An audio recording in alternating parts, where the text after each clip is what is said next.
This conference will now be recorded. चरक संहिता सूत्रस्थान अध्याय 10 सूत्र क्रमांक 9 सुख साध्यम मतम साध्यम कृच्छ्र साध्यम अथ अपि च द्विविधम च अपि असाध्यम स्यात्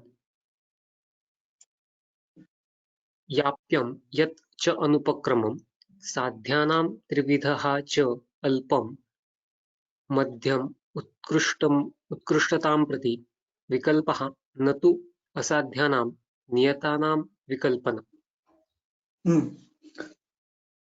जब से मैत्रेय जी ने सवाल किया है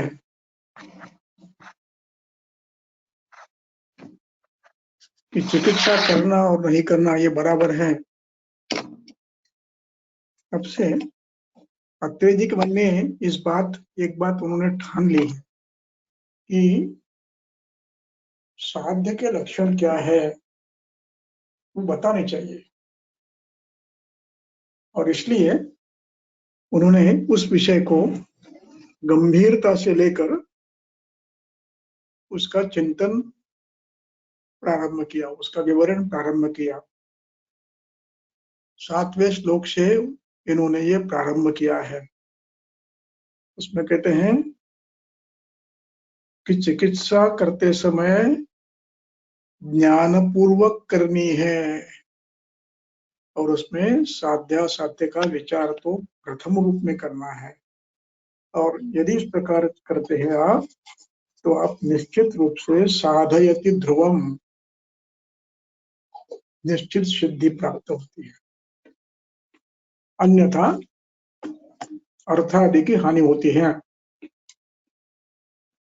उसी विषय को अधिक स्पष्ट करने के लिए पुनः प्रारंभ करते हैं। इस 9वें सूत्र में सुख साध्यम मतम साध्यम कृच्छ्र साध्यम अथापि च, मध्य में जो साध्य शब्द है वो वर्ण विषय है, अधिकरण है। साध्यम मतम द्विविधम, सुख साध्यम कृच्छ्र साध्यम अथापि च।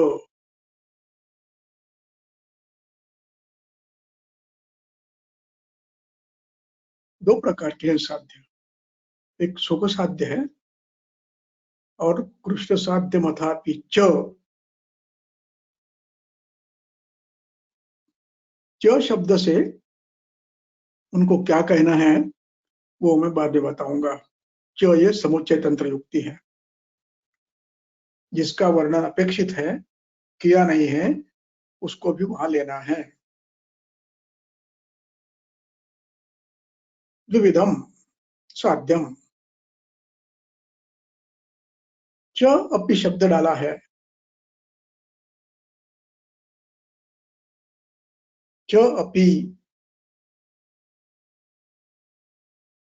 साध्य दो प्रकार के हैं, वैसे ही द्विविधम च अपि असाध्यम, असाध्य भी दो प्रकार के हैं।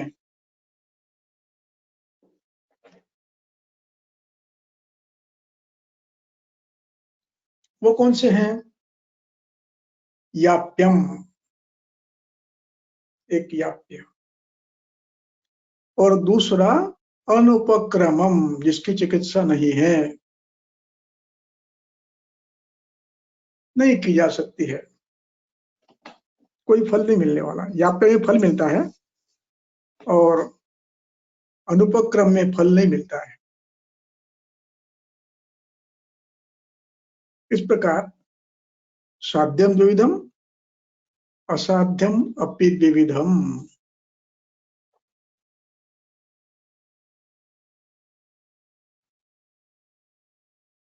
असाध्यम शात याप्यम, शात एक क्रियापद है। याप्य ये विध्यर्थ रूप है, करने योग्य।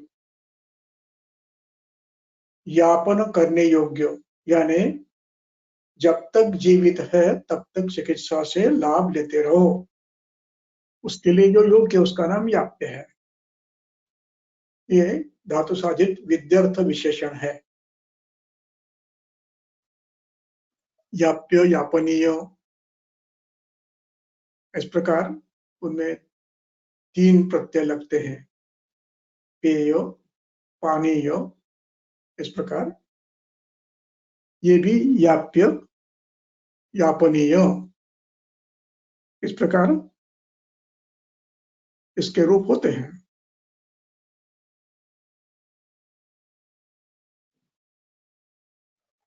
उसमें यापनी, यापयति, ये क्रियापद है, यानी चिकित्सा से लाभ मिलता रहता है, इस अर्थ में वो शब्द है। अब साध्य के 2 प्रकार बताए, याप्य के 2 प्रकार बताए। अब साध्य के जो प्रकार बताए, साध्य, कृष्ण साध्य से 2, इसमें उनके त्रिविधम विकल्प बनाए हैं। त्रिविधम विकल्पो, त्रिविधा च विकल्पः, त्रिविध शब्द है, त्रिविधा, उसका विसर्ग का च बना है, य श बना है संधि होकर, त्रिविधा विकल्पः, साध्यानाम, साध्यानाम षष्ठी है, साध्यानाम विकल्पः त्रिविधा। कौन से हैं? अल्प साध्य, मध्यम साध्य और उत्कृष्टताम प्रति साध्य, ऐसे 3 प्रकार है साध्य के, विकल्प है। उत्कृष्टताम प्रति यानी बहुत ही आसान है, मध्य आसान है लेकिन उत्कृष्ट से जरा थोड़ी ज्यादा कष्ट लेने पड़ेंगे, और तीसरा अल्प साध्य, यानी इसको कष्ट करने पड़ेंगे, आसान नहीं है उतना, साध्य है लेकिन उतना आसान नहीं है, इसको थोड़ा अधिक ध्यान देना पड़ेगा, ऐसा है। विकल्प। अब तीसरा विषय है, विकल्प तो बताया साध्य का, अब असाध्य का विकल्प हो सकता क्या? असाध्य का न तु असाध्यानाम नियतानाम विकल्पना, न विकल्पना, न तु असाध्यानाम, असाध्यानाम षष्ठी बहुवचन है, नियतानाम, नियतानाम की टीका नीचे से लेकर 5वीं लाइन, नियतानामिति व्याप्य व्यतिरिक्तानाम अनुपक्रमाणाम, व्याप्य जो है उनको थोड़ी थोड़ी चिकित्सा से लाभ मिलता है, वो जीवन यापन कर सकते हैं। इसके परे जो है, जो अनुपक्रम है, उनकी विकल्पना नहीं है, न विकल्पना, असाध्यानाम नियतानाम न विकल्पना, जो ठीक हो ही नहीं सकते, इनमें उपशय मिलना भी असंभव है, उनकी विकल्पना नहीं कर सकते हैं। इसका अर्थ है कृच्छ्रों की विकल्पना हो सकती है, याप्य की विकल्पना हो सकती है, याप्य असाध्य है, नियतानाम विकल्पना नहीं है, असाध्यानाम, लेकिन जो नियत असाध्य नहीं है उनमें विकल्पना आप कर सकते हो, ठीक है, अल्प, मध्य, उत्कृष्ट विकल्पना कर सकते हो, इस पे फल मिलेगा, उत्तम फल मिलेगा, लेकिन टिकेगा नहीं, आपको जीवन भर लेना पड़ेगा। उत्कृष्ट साध्य। याप्य है लेकिन उत्कृष्ट याप्य। दूसरा है मध्य साध्य, याप्य है लेकिन मध्य है, इसमें ज्यादा कष्ट करने पड़ेंगे। एक अल्प साध्य, अल्प याप्य, जिसमें बहुत ही कष्ट करो तो थोड़ा सा फल मिलता है। इतना आप विकल्प याप्यों का कर सकते हो, लेकिन याप्य के जो परे हैं उनमें विकल्प की संभावना नहीं है। इस प्रकार सुख साध्य दो प्रकार के, साध्य दो प्रकार के, कृच्छ और सुख। असाध्य दो प्रकार के, याप्य और नियत असाध्य, जिसपे कोई परिणाम नहीं होने वाला। ऐसे ये विषय यहाँ पर उन्होंने अच्छी तरह से स्पष्ट किया। अब इसके आगे सुख साध्य की व्याख्या करते हैं।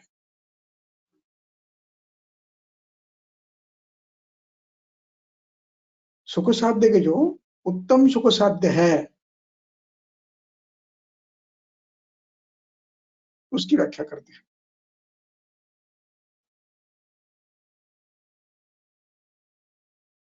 ये व्याख्या बहुत महत्व की है चिकित्सक के लिए। इसको चिकित्सक ने नित्य ध्यान रखना है। हेतवः यस्य अल्पानि, है हेतु है लेकिन अल्प है बहुत।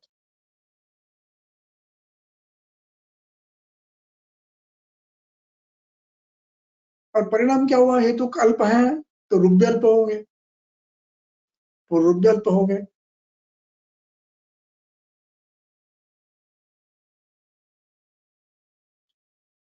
ये उत्कृष्ट साध्य झट से ठीक होने वाला है। दूसरा,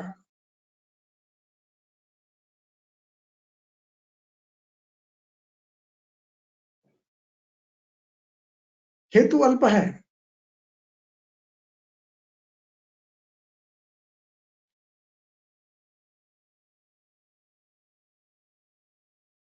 जो दोष कुपित है हेतुओं से,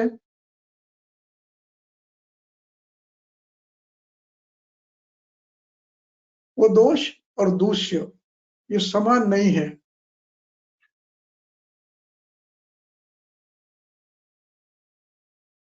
यानी दोनों के गुण भिन्न है। दोष के जो गुण है उसके विपरीत गुण धातु के हैं, तुल्य नहीं है। ऐसी अवस्था में दोष दुर्बल होते हैं।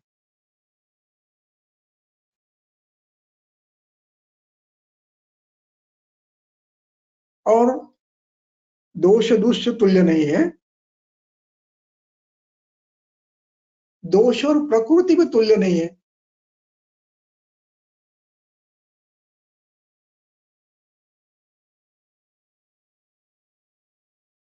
ग्रंथकार दोषों के और व्याधि के बल की चर्चा करते हैं,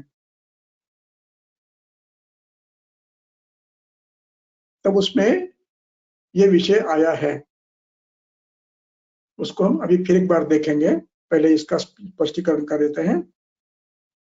न च तुल्य गुणो दोषः, न च तुल्य गुणो दोष्यः, न च तुल्य गुणो दोषा, न च तुल्य गुणः प्रकृति। प्रकृति दोष समान नहीं है, दूष्य दोष समान नहीं है, हेतु अल्प है। इसी के साथ न च तुल्य गुणः कालः, जो दोष कुपित है उसके समान गुण का काल भी नहीं है। यानी वात प्रकोप है लेकिन विसर्ग काल है, पित्त प्रकोप है शरद नहीं है, ग्रीष्म नहीं है, श्लेष्मा प्रकोप है वर्षा ऋतु नहीं है, वसंत नहीं है, ग्रीष्म है।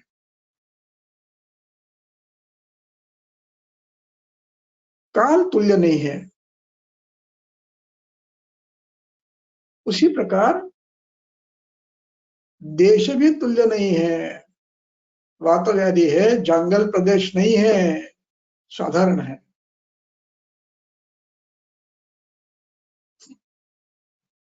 अथवा अप्य है।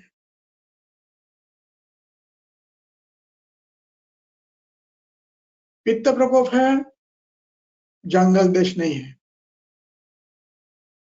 सामान्य है। श्लेष्म प्रकोप है, अनुपदेश नहीं है, या तो जंगल है या तो सामान्य है, मध्यम है। यानी दोषों के तुल्य दूष्य नहीं, दोषों के तुल्य प्रकृति नहीं, दोषों के तुल्य काल नहीं, और दोषों के तुल्य देश भी नहीं है।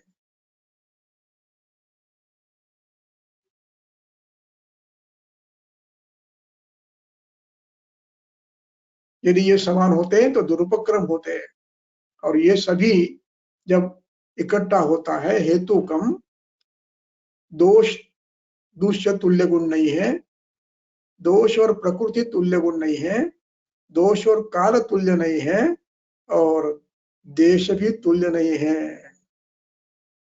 इस अवस्था में ये सुख साध्य का लक्षण है, उत्कृष्ट सुख साध्य का लक्षण है।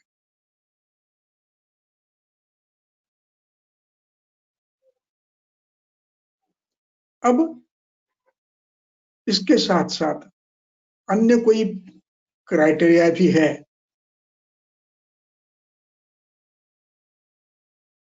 वो भी देखेंगे। गति रेखा एक ही मार्ग में है, एक ही स्थान में है, बिल्कुल नया है, उपद्रव कोई भी नहीं है, दोष एक ही है, और देह सर्वौषध क्षम है, ये भी उत्कृष्ट सुख साध्य है। और उसके साथ साथ चतुष्पाद उपपत्ति ही उत्तम है, ये सुख साध्य है। हेतु अल्प है, दोष और दूष्य तुल्य नहीं है, दोष और प्रकृति तुल्य नहीं है, दोष देश तुल्य नहीं है, दोष काल तुल्य नहीं है। तुल्य नहीं है यानी उपक्रम में सुख है, दुरुपक्रम नहीं है, न दुरुपक्रम देश।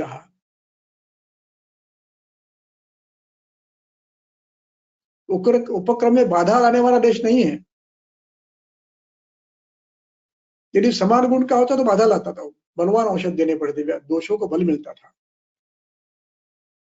इसके अतिरिक्त फिर दोषों की गति एक स्थान में है, जगह जगह बिखरा नहीं है, आश्रय एक ही लिया है, नया है, बिल्कुल नया है।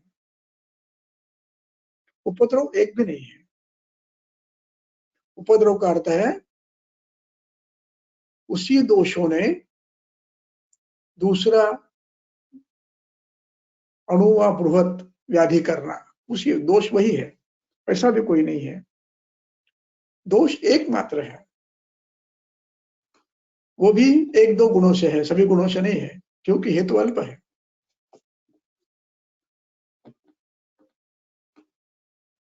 और देह सर्वौषध क्षम है।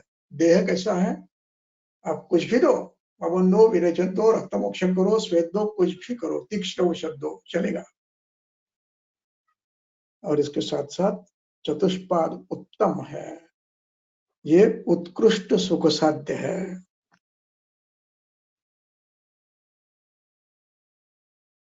अब सुख साध्य का मध्यम स्वरूप बताते हैं। त्रिविध किया है ना, उत्कृष्ट, मध्य और अल्प।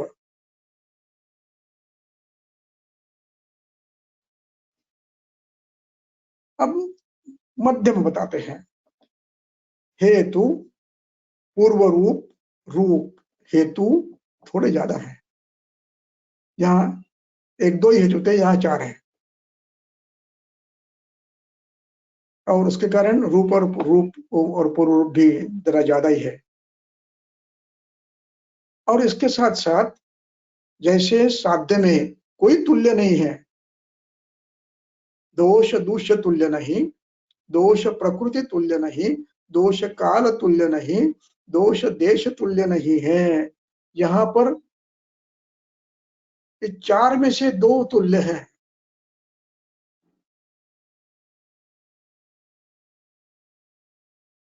मध्यम बल है, या तो दूष्य तुल्य है और देश तुल्य है, काल तुल्य नहीं है, प्रकृति तुल्य नहीं है, मध्यम बल। ये साध्य है, मध्यम। उसके बाद गर्भिणी वृद्ध बालानाम, ये मध्य साध्य है, इतना उत्कृष्ट साध्य नहीं है। और वो भी गर्भिणी में, बालकों में सुख साध्यत्व का जो वर्णन किया है उसमें भी साध्य का वर्णन किया है, उसमें एक शब्द डाला है, इनमें उपद्रव नहीं है, नाति उपद्रव पीड़ितम, गर्भिणी वृद्ध और बाल, ये मध्यम बल है। ये मध्यम बल कहने का अर्थ यह है कि दुरुपक्रम देश काल ये शायद नहीं होगा, लेकिन व्याधि सर्वौषध क्षम नहीं है, इसलिए इन्हें कष्ट पड़ता है। बस्ती दूं तो क्या होगा, रक्तमोक्षण करे या ना करे, इस प्रकार की बाधाएं आ सकती हैं। इसलिए अन्य सुख साध्य के लक्षण है, तुल्य दोष नहीं, तुल्य दोष नहीं है, तुल्य प्रकृति नहीं है, तुल्य देश नहीं है, हेतु बलवान नहीं है, लेकिन सर्वौषध क्षम नहीं है। ये चलता है, ये नहीं चलता, ये चलता है, ये नहीं चलता है, इससे पेट खराब होता है, इससे गुड़गुड़ होता है, इससे ये प्रॉब्लम होता है। इसलिए ये थोड़ा सा मध्यम साध्य होता है इन लोगों का, वृद्ध, खास करके वृद्ध और गर्भिणी बालाना, मध्यम साध्य। अब तीसरा अल्प साध्य है, साध्य है लेकिन इतना आराम से ठीक हो रहा नहीं है, कष्ट करने पड़ेंगे। वो कौन है? शस्त्र,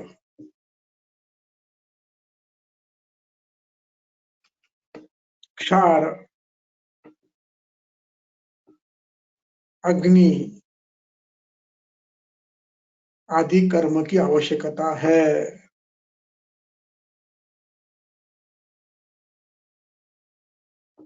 और पुराना है, और देश भी ऐसा है, अधिष्ठान कठिन है, और चिकित्सा करना आसान नहीं है। बाह्य रोग मार्ग हो, त्वचा हो, आराम से कर सकते हो,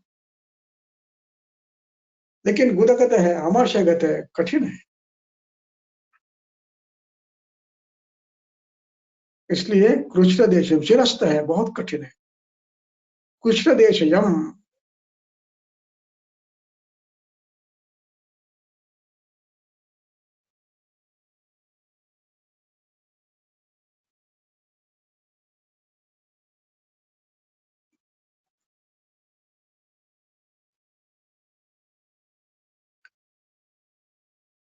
अब ये भी इसमें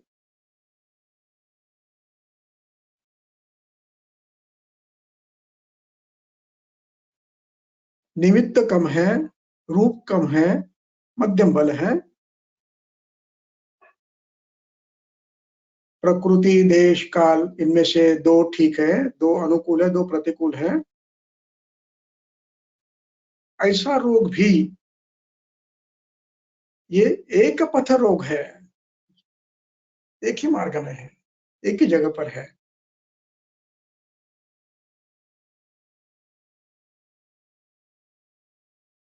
ये रोग भी मध्यम बल का है, साध्य है लेकिन मध्यम साध्य है, क्योंकि निमित्त मध्यम है, रूप मध्यम है, पुरुरूप मध्यम है, काल प्रकृति आदि में से दो प्रतिकूल है, दो अनुकूल है। ये वैसे मध्यम बल है, लेकिन इसमें भी यदि एक पथ है तो ये निश्चित, तो ये साध्य है। ये इनमें दो मार्ग, दो अधिष्ठान लिए तो ये कष्ट साध्य हो जाता है। विद्यात एक पथम। और उसमें और एक विशेष बात है कि मध्यम होते हुए भी यदि चतुष्पाद पूरा अच्छा नहीं है तो भी साध्य होना ये मध्यम बल का है, उसमें थोड़ी सी कठिनाई आती है। ये हुआ साध्य की अवस्थाएं।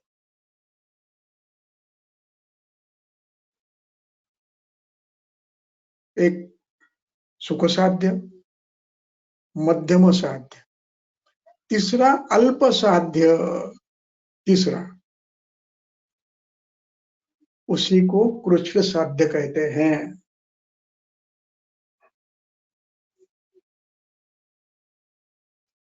ये कैसे होता है? दो गतियां होती है, दो मार्ग, दो अधिष्ठान।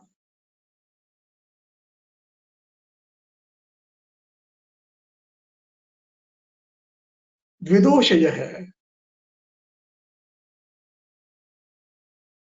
दो दोष होने के कारण चिकित्सा एक की करो तो एक बढ़ता है, एक की करो तो एक कम होता है। और इसमें भी यदि ये दीर्घकाल का नहीं है तो कृष्ण साध्य है, दीर्घकाल का है तो कठिन है, फिर वो याप्ते में आता है।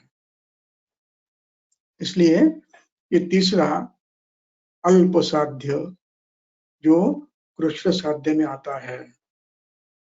ऐसे तीन प्रकार उन्होंने बताए साध्य के। अब इसमें जो विषय मध्यम में और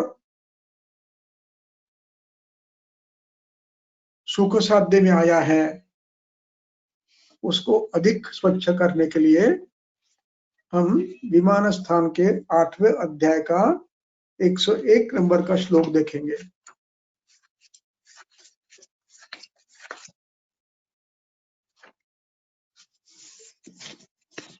101।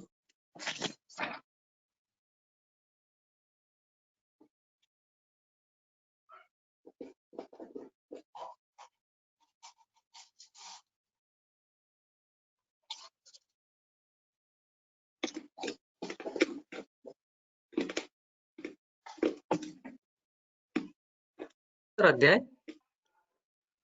हाँ 101 101 अध्याय 8 अध्याय 8 विमान अध्याय 8।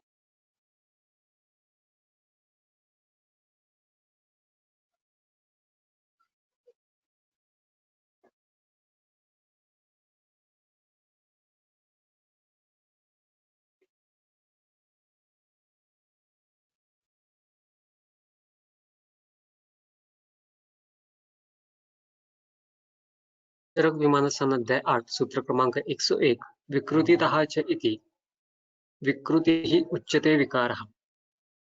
तत्र विकारं हेतु दोष दुष्य प्रकृति देश काल बलविशेषैः लिङ्गतः च परीक्षेत्। न हि अन्तरेण हेत्वादीनां बलविशेषं व्याधिबलविशेष उपलब्धिः। यस्य हि व्याधेः दोष दुष्य प्रकृति देश काल बल साम्यं भवति महत् च हेतुलिङ्गबलं स व्याधिः बलवान् भवति तद् विपर्ययात् च अल्पबलः मध्यबलः तु दोषदुष्या आदीनाम् अन्यतमम् असामान्या हेतुलिङ्ग मध्यबलत्वाच्च उपलभ्यते। और व्याधि का बल बताते हैं। उसमें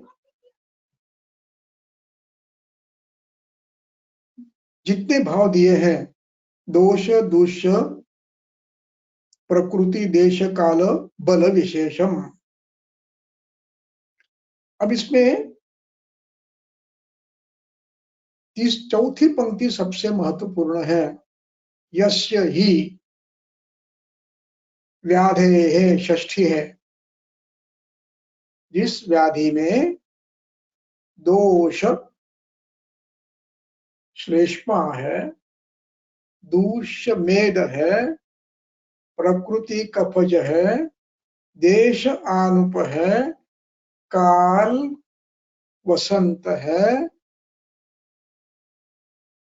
ये बलसाम्य है। इस प्रकार का बलसाम्य हो तो व्याधि बलवान होता है। और जब ये बलसाम्य होता है तो इसका अर्थ ये होता है कि इसमें हेतु भी बलवान है और लिंग भी बलवान है, और ये व्याधि बलवान होता है। यानी ये कृष्ण साध्य में आता है।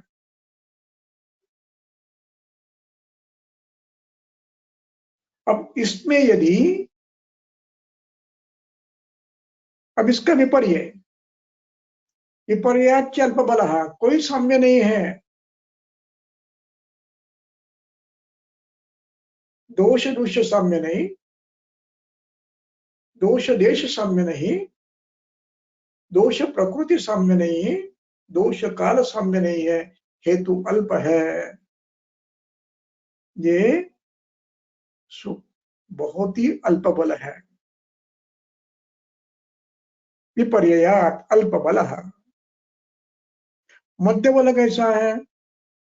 अन्यतमानाम दोष दुष्यादि जो है, दोष प्रकृति देश काल, इनका बल, इनमें से दो का बल अनुकूल है, दो का प्रतिकूल है, मध्यम बल। हेतु भी बलवान, हेतु मध्यम है, लिंग मध्यम है, पुरुष मध्यम है, मध्यम बल। इस प्रकार हर व्याधि का विश्लेषण करना आवश्यक है। अब इसमें प्रकृति शब्द आया है। ये प्रकृति कौन सी है? ये प्रकृति बीज दोषोक्त प्रकृति नहीं है, बीजोक्त प्रकृति नहीं है। उस प्रकृति में दोष एक्टिव नहीं रहते। वो दोष जिन्होंने प्रकृति की है वो समाप्त हो गए, अपने अपना कार्य करते, अपना रंग रूप छोड़कर चले गए। आपके आहार विहार से उनमें कोई परिवर्तन नहीं आता है, न क्षीण होते हैं न वृद्ध होते हैं, और वो प्रकृति नष्ट नहीं होती, वैसी रहती है। फिर यहाँ ये प्रकृति कौन सी है? ये प्रकृति विकार प्रकृति है। अधिकरण क्या है? विकार। विकृतता परीक्षा, ये विकृति है। ये प्रकृति प्रकृति नहीं है, स्वास्थ्य नहीं है। ये प्रकृति अस्वस्थ की है। उसका नाम प्रकृति नहीं है, उसका नाम थोड़ा भिन्न है। बताता हूं क्या है वो। इसको विकार प्रकृति कहते हैं, यानी अस्वस्थ अवस्था। अब इसका वर्णन कहां पर है? विमान 6 में चलिए। विमान 6 श्लोक नंबर 13।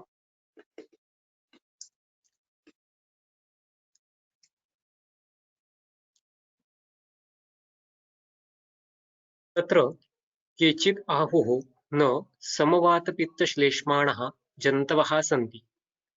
विषम आहार उपयोगित्वात् मनुष्याणां तस्मात् च वातप्रकृतयः केचित्, केचित् पित्तप्रकृतयः, केचित् पुनः श्लेष्मप्रकृतयः भवन्ति इति। तच्च अनुपपन्नं। ठीक है, मैं भाष्य करता हूँ, फिर आगे पढ़ो। पिछले श्लोक में यानी 12वें श्लोक में ग्रंथकर्ताओं ने समवात पित्त श्लेष्मा अवस्था का वर्णन किया। जिनका वात पित्त श्लेष्मा सम होता है उनका स्वास्थ्य उत्तम होता है, अग्नि उत्तम होता है। इस पर एक शिष्य ने संशय लिया है। आप जो कह रहे हैं समवात पित्त श्लेष्मा अवस्था, ये हो ही नहीं सकती व्यक्ति में। कौन सी व्यक्ति? जो अपना आहार अब करना शुरू कर रहा है, किया है इसने, जन्म के बाद की प्रकृति। उसका आहार अब माता करती है, या तो फिर बचपन बाहर आने के बाद वो अपना खुद करता है, बड़ा होने के बाद। तो ये करते समय यह आवश्यक नहीं है कि हर व्यक्ति हितकर आहार ही खाए। इसलिए कहते हैं विषम आहार योगित्वात् मनुष्याणाम। सामान्य तौर पे उन्होंने ये किया है कि सामान्य तौर पे आदमी विषम आहार ही करता है। कौन नियम पालन करता है? सभी विधि युक्त आहार के कोई नहीं करता। इसलिए समवात पित्त श्लेष्मा हो ही नहीं सकते। होगा तो क्या होगा? वात प्रकृतयः पित्त प्रकृतयः केचित् श्लेष्म प्रकृतयः भवन्ति। ऐसा एक ऋषि ने कहा। अब इस पर आत्रेय उत्तर दे रहे हैं, ये आपका कहना गलत है। क्यों? भैया, वात पित्त श्लेष्मा की साम्यावस्था उत्पन्न कर रहा, इसका नाम चिकित्सा है।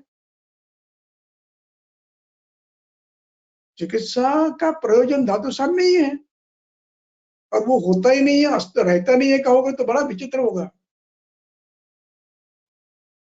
फिर शास्त्र बंद करना पड़ेगा। चिकित्सा क्या कर रहे हो आप? जब यदि आप साम्य प्रस्तावित नहीं कर रहे हो तो फिर चिकित्सा क्या कर रहे हो? साम्य निर्माण करना ही चिकित्सा है। इसलिए समवात पित्त श्लेष्माणम ही अरोगम, उसी का नाम स्वास्थ्य है।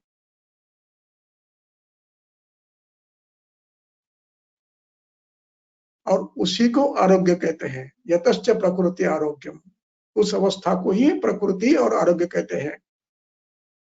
और ये जो शास्त्र है ये उसी के लिए है, आरोग्य अर्थ ही है।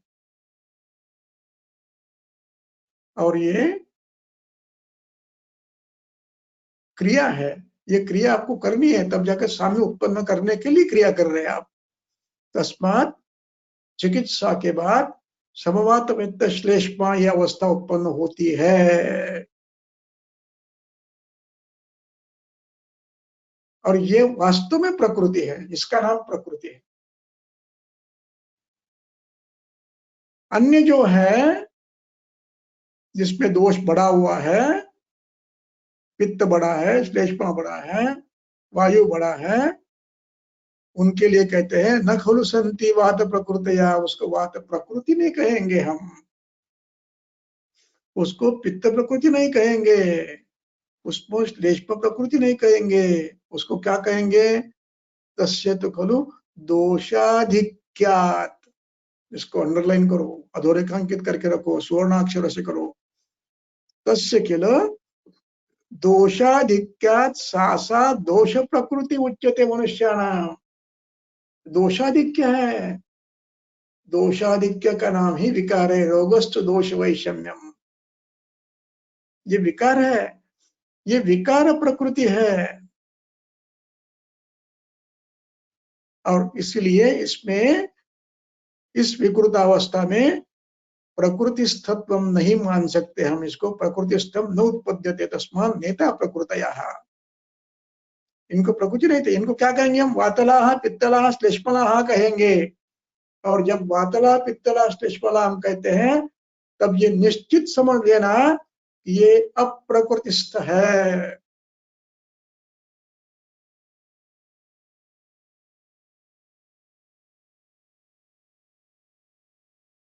हम प्रकृति शब्द का प्रयोग नहीं करेंगे, हम वातल कहेंगे, पित्तल कहेंगे, श्लेष्मल कहेंगे।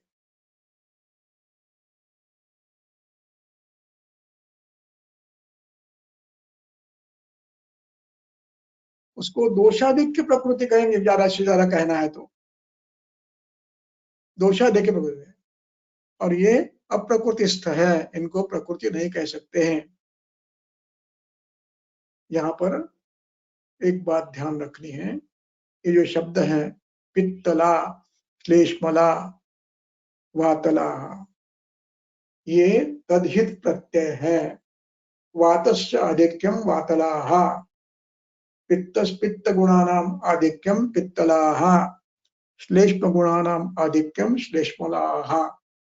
ये तद्धित प्रत्यय है। पिच्छिलाः, वैच्छिल्यस्य आधिक्यम पिच्छिलाः। इस प्रकार ये तीनों शब्द दोषाधिक्य विकृत प्रकृति के है, विकार प्रकृति के है। इसका परीक्षण आपको करना है। क्यों इसलिए करना है? देखिए श्लोक नंबर 15 पढ़िए।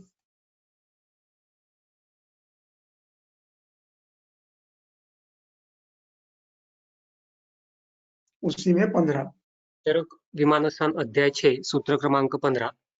त्रयः तु पुरुषा भवन्ति आतुराः ते तु अनातुराः त्रयः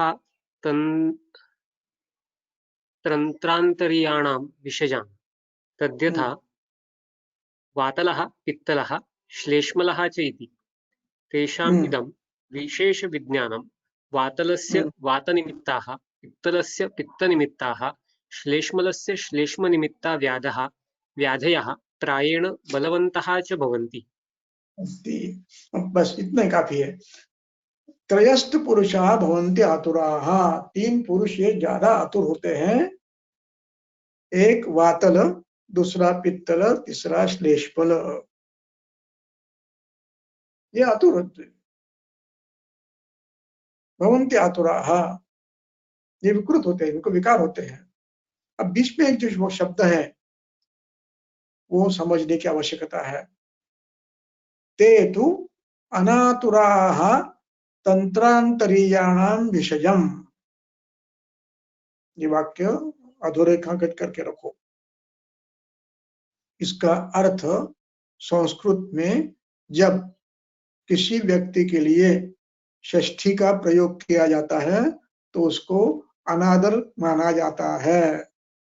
अनादरार्थे षष्ठी। ते तु अनातुराः, कुछ लोग इनको तंत्रांतरीय लोग अनातुर कहते हैं, इसलिए उनकी षष्ठी की है तंत्रांतरीयाणाम विषयाम। मतलब यानी उनका अनादर कहते हैं, निग्लेक्ट करते हैं उनको, उनका कहना ठीक नहीं है। मुख्य वाक्य यह है तत्र पुरुषाः भवन्ति आतुराः वातलाः पित्तलाः। और ये आतुर होते यानी क्या होते हैं? वातलस्य वात निमित्ता, पित्तलस्य पित्त निमित्ता, श्लेष्मलस्य श्लेष्म निमित्ता व्याधया बलवंता भवन्ति। यानी आपको उनकी ये प्रकृति यानी आहार वात प्रदान है या श्लेष्म प्रदान है या पित्त प्रदान है, इसका सतत अवलोकन करना है और निश्चित करना है कि ये व्यक्ति वातल है, ये पित्तल है, ये कफ श्लेष्मल है। ये निर्णय आपको प्रस्थापित करना है संबंध के साथ। इसलिए मैं बार बार कहता हूं कि हम कंसल्टेंट नहीं बन सकते। कंसल्टेंट बन सकते हैं लेकिन केवल कंसल्टेंट नहीं है, हम फैमिली फिजिशियन है। उस व्यक्ति का पूरा नक्शा हमें पता है, आहार क्या है, विहार क्या है, आचार क्या है, और हम ये कह सकते हैं कि ये वातल, ये पित्तल, ये कफल है। इन व्यक्तियों के लक्ष्य, प्रकृति के लक्षणों से कोई संबंध नहीं है, जो बीजोत्तर प्रकृति से कोई संबंध नहीं। इनका संबंध आहार मात्र से है, विहार मात्र से है। और जैसे जो इनकी प्रकृति यदि वातल है और ये यदि वातल व्याधि आहार करता है तो ये बलवान होगा, साम्य है। और ये वातल व्याधि वातल है, वातल हेतु करता है, देश जंगल है, काल ग्रीष्म अथवा वर्षा है, तो ये बलवान है।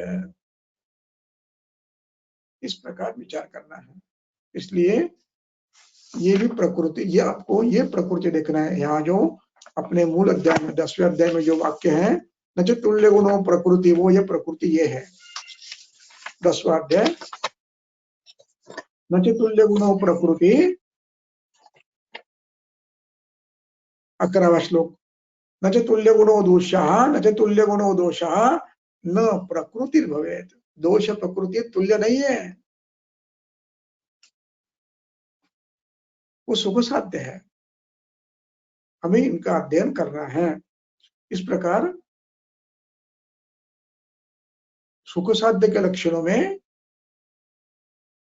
वो वातल न होना चाहिए,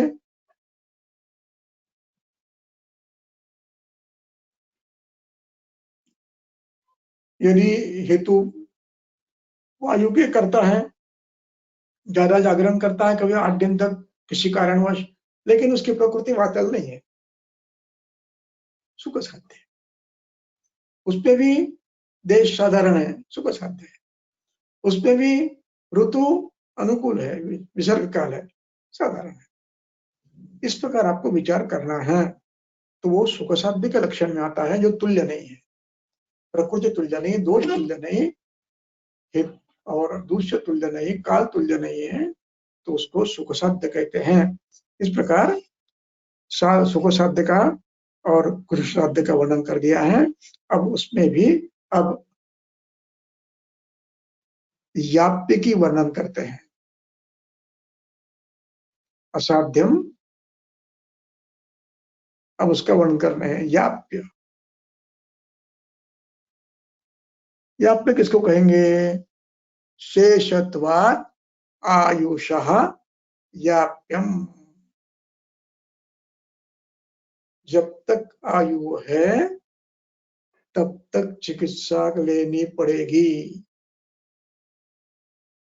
जैसे आजकल हाइपरटेंशन की गोलियां जीवन भर लेनी पड़ती है, शुगर कम करने की औषधियां जीवन भर लेनी पड़ती है, ये याप्य है। और पथ्य सेवया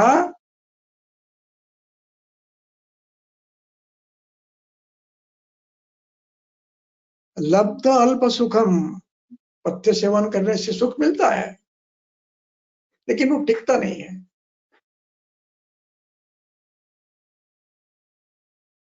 और वो कैसे होता है फिर? अल्पेन हेतुना आशु प्रवर्तकम। थोड़ा सा भी हेतु गड़बड़ कर दिया तो फिर से बलवान होता है। ये याप्य है। असाध्य की गणना में एक याप्य है।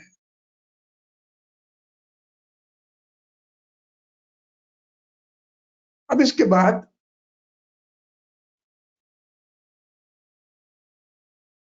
दूसरा गंभीरम, गंभीर धातु तक गया है, मज्जा तक गया है, मज्जा दुष्ट है, बहुधातु दुष्ट है, मर्माश्रित है, संध्याश्रित है। मर्म शिरो हृदय बस्त्यादि अथवा अन्य मर्म भी इनमें आश्रित है। संधियों में आश्रित है, नित्यानुशायी है। नित्यानुशायी की टीका देखो मिलती है क्या, नीचे से 5वीं लाइन। नित्यानुशायी यानी नित्य अनुबंध, ये रोग गया ऐसा कभी होता ही नहीं, नित्य रहता है। और जो पुराना हो गया है, दीर्घ कालमोचितम। और 2 दोष है,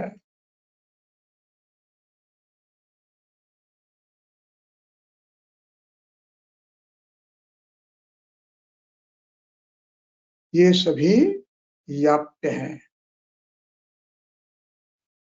और ये जो दूसरा जो बताया गंभीर धातुस्तये, इसको कहते हैं प्रत्याख्येयम। प्रत्याख्येय का अर्थ है विरोध बताना कि ये हो नहीं सकता, प्रयास करेंगे।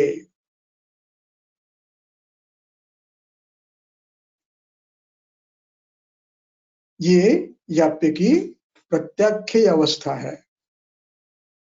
अब तीसरी अवस्था, क्रियापथम अतिक्रांतम। चिकित्सा का कोई जगह ही नहीं है, और व्याप्ति इतनी हुई है कि सभी मर्मों में गया है, सभी मार्गों में गया है। चिकित्सा कर नहीं सकते, कोई सहन नहीं होता है, आहार भी नहीं ले रहा है,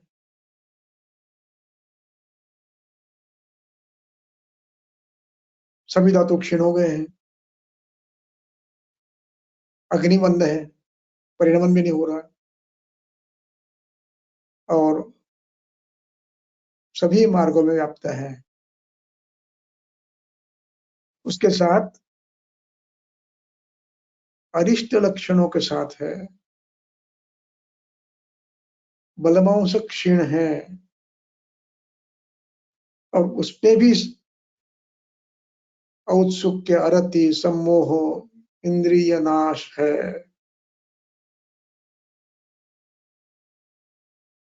ये अनुपक्रम है, इनकी चिकित्सा नहीं करनी है। इतनी परीक्षा आपको करनी है, और इतनी परीक्षा करके फिर ज्ञान पूर्वक साध्य असाध्य विभागज्ञ ज्ञान पूर्वम चिकित्सकः काले च आरभते कर्म तत्साधयति ध्रुवम। जिसमें प्रत्याख्य कह दो ठीक नहीं हो सकता, प्रयास करेंगे। अरिष्ट लक्षण है, खाना बंद कर दिया है, वित्तमों से शोणित है, औत्सुक्य है, चिकित्सा कोई सहन नहीं कर सकता, अग्नि मंद है, परिणमन नहीं हो रहा है, बता दीजिए ये अनुपक्रम्य है, इनकी चिकित्सा नहीं हो सकती। इस प्रकार चिकित्सक को निर्णय करना पड़ता है, और ये सभी चिकित्सा मिलने के बाद भी मरते हैं, ये उनका कहने का अभिप्राय है। मैत्रेय जो कह रहा था, कह रहे थे कि चिकित्सा सर्व षोडश गुण संपन्न होने के बाद भी लोग मरते, वो ये है। और जो चिकित्सा बिना षोडश चिकित्सा न प्राप्त हो, किंचित किंचित मिला, मिला तो मिला, नहीं मिला, वो ये सुख साध्य है, उत्कृष्ट सुख साध्य है। ये उनको समझाना था, इसलिए पूरा विवरण उन्होंने किया है। अब इसके बाद हाँ, अगला श्लोक लेके समाप्त कर देंगे। चलो। विषया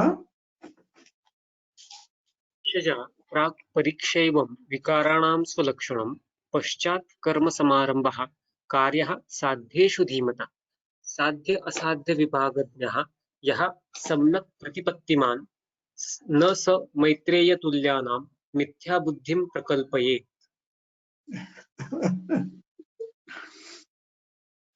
विषया तृतीया है। विषया पश्चात कर्म समारंभः कार्यः साध्येषु।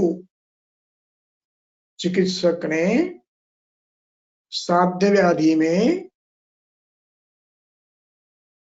चिकित्सा करनी है और चिकित्सा प्रारंभ करने के पूर्व साध्य है या असाध्य है ये देखने के लिए प्राक परीक्षा।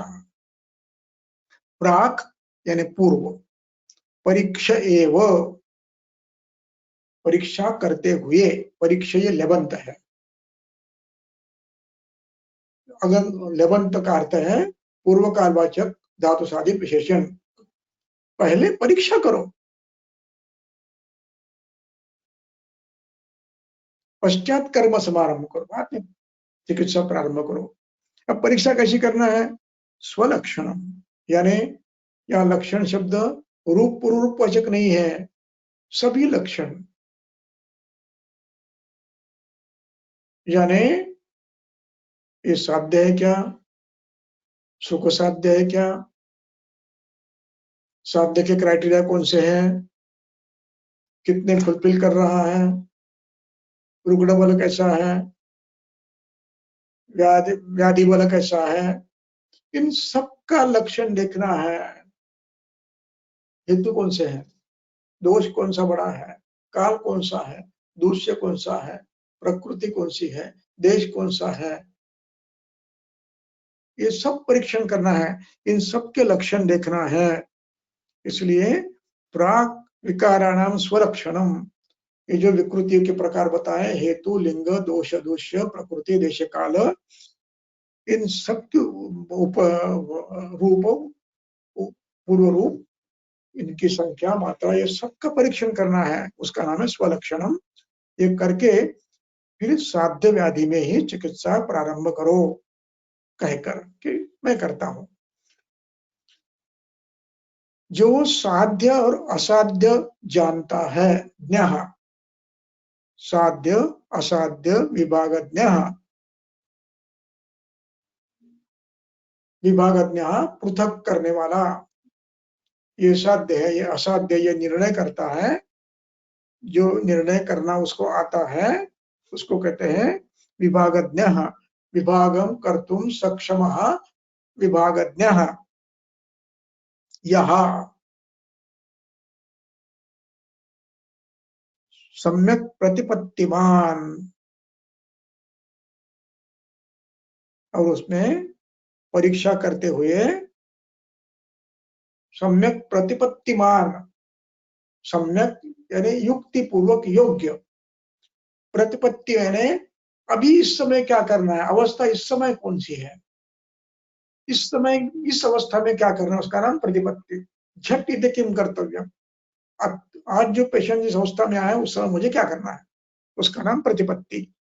उसका ध्यान चिकित्सक को आना चाहिए, यह उसने कार्य प्रारंभ करना है, और जो कंफ्यूज है उसने नहीं करना है, उन्हें किसी की मदद लेनी है, भैया मुझे कंफ्यूजन हो रहा, क्या करूं बोलो। और जो ये सब जानता है वो मिथ्या बुद्धिम न कल्पयेत, मैत्रेय के समान चिकित्सा का कोई परिणाम नहीं होता है, ये मन में न रख के चिकित्सा मत करो। निश्चित मन में रखो कि साध्य व्याधि षोडश कल चिकित्सा से ठीक होता है, इसकी चिंता करो। ये अत्रेय जी ने दिया हुआ अंतिम सूचना है।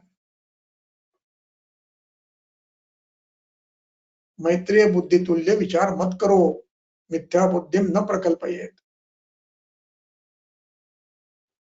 साध्य रोग ठीक होते ही है,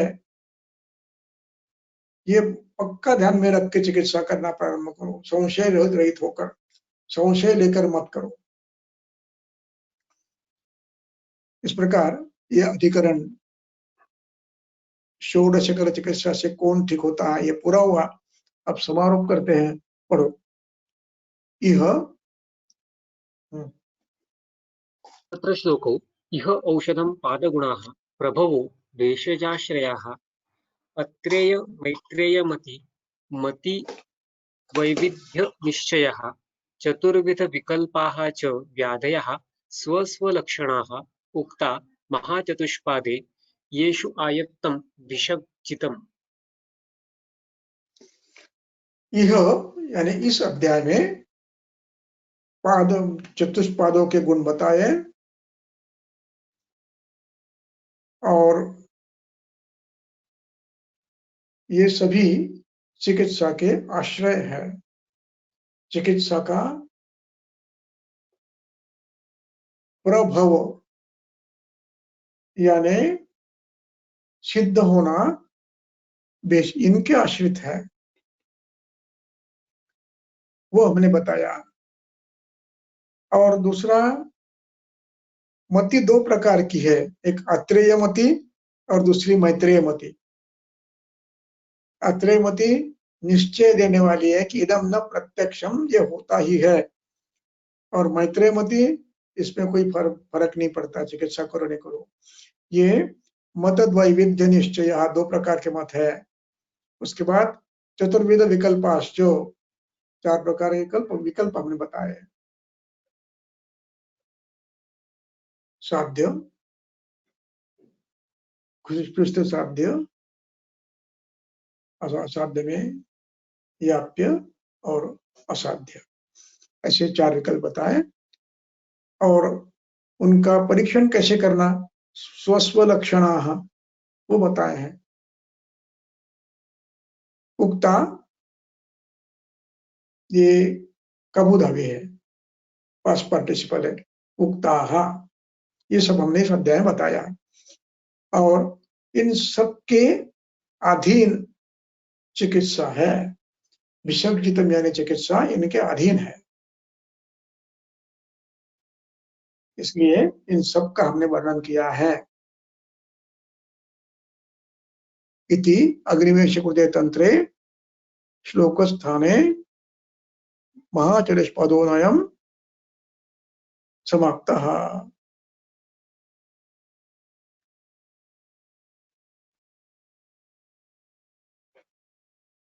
चलो समाप्त करते हैं, अगली बार। सर, दो क्वेश्चंस है। बोलो। एक ऐसा है कि दोष और दुष्य तुल्य गुण नहीं होने चाहिए, ऐसा कहा गया है सुख साध्य होने के लिए। लेकिन ये जो क्राइटेरिया है, ये प्रमेह के लिए कैसे लगा सकेंगे? क्योंकि प्रमेह में मुख्य दुष्य मेद है और वो कफ के समान ही होता है। इसलिए वो कष्ट साध्य है, इसमें वो याप्य है, वो ठीक करना बड़ा कठिन है, उसको बार बार चिकित्सा लेनी पड़ेगी। इतना ही फर्क है कि इनमें सबकी चिकित्सा एक होती है, इसलिए प्रॉब्लम नहीं आता है। यानी सभी समान होने के कारण एक ही चिकित्सा, उसे व्यत्यास करने की आवश्यकता नहीं पड़ती है, इसलिए थोड़ा सरल है, लेकिन इतना आसान नहीं है। सुख साध्य उतना नहीं है। साध्य कहा गया है, वो कष्ट साध्य भी हो सकता, कष्ट साध्य के लिए होगा, सुख साध्य। हाँ, ये सुख साध्य नहीं है, क्योंकि इसमें इन सबकी चिकित्सा करना इतना आसान नहीं है। यानी जो एक लक्षण है कि तुल्य गुण नहीं है, एक मार्ग है, एक दुष्य है, एक दोष है, वैसी अवस्था नहीं है, इसलिए कृष्ण साध्य में जाता है। लेकिन ये कहने की पद्धति है कि तुलना में पित्तज प्रमेय से ये तुलना में सुख साध्य है। लेकिन तुल्य दोष, तुल्य दृश्य, व्यापकता, बहुदोष, बहुहेतु, ये सुख साध्य का लक्षण हो ही नहीं सकता। इसमें बहुत कष्ट पड़ेंगे। साध्य हो जाएगा लेकिन सुख साध्य नहीं। चल, और दूसरा क्वेश्चन ये है कि आपने अभी असाध्यता के बारे में प्रत्यक्ष वगैरह कहा है, तो क्या उनमें चिकित्सा करनी ही नहीं है? ऐसा ही क्वेश्चन उन्होंने पूछा है। उसमें असाध्य में, असाध्य में क्या चिकित्सा करनी ही नहीं है? हाँ, जहां अरिष्ट लक्षण है, इसने खाना छोड़ दिया है, धातु क्षीण है, रस क्षीण, रक्त क्षीण, मांस क्षीण, सब अवस्था है, भोजन बंद कर दिया है, और अरिष्ट लक्षण है, इस पे आप चिकित्सा करनी है तो करो, लेकिन ये कह दो कि ये असंभव है, इस पे कोई परिवर्तन आने वाला नहीं है, ये कह के आप चिकित्सा कर सकते हो। ग्रंथकर्ता कहते हैं कि ये पुराने जमाने की काल है, उस समय अपवाद ज्यादा होते थे, यानी चिकित्सक की अवस्था न समझने के कारण, हाँ आपने चिकित्सा की, पेशेंट मर गया, ऐसा हो सकता है, इसलिए कह के आप कर सकते हो कि ये ठीक होने वाला नहीं है, प्रयास करते रहो, कर सकते हो, लेकिन परिणाम की अपेक्षा मत रखो, सीधा सीधा कह दो ये असंभव है।